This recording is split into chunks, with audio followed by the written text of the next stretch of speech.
¿Qué es el psicoanálisis? ¿Qué es una pulsión?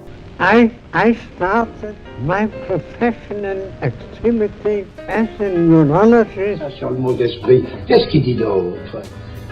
My name is Sigmund Freud.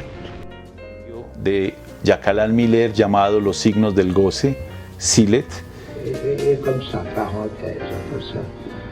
Cuando los seres humanos son despertados comparten el mismo mundo, pero que cuando duermen cada uno tiene el suyo.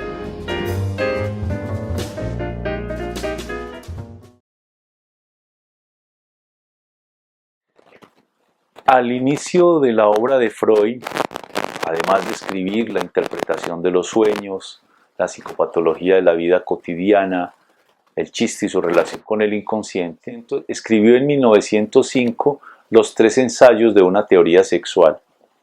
Esto fue una gran piedra de escándalo dado el contexto.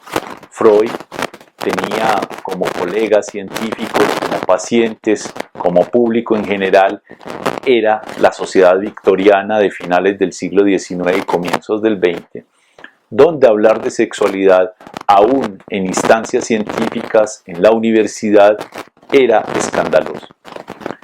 Y por eso, digamos que se divulgó un cierto prejuicio diciendo que todo se reduce al sexo en el psicoanálisis o que Freud es un pansexualista. Todo lo explica desde el punto de vista del sexo. Y esa idea, por ejemplo, ha ocultado un descubrimiento aún más contundente. Y es que en 1920, después de la Primera Guerra Mundial, después de ver, por ejemplo, los neuróticos de guerra, después de ver una serie de fenómenos sociales, pero sobre todo en su clínica verifica que hay un más allá del principio del placer. Hasta ese momento él había pensado que el aparato psíquico desde el punto de vista económico busca el placer, sea huyendo del displacer o abrazando aquellas experiencias que pueden provocar placer o simplemente el placer de que no haya ningún incremento ni positivo ni negativo en el psiquismo humano.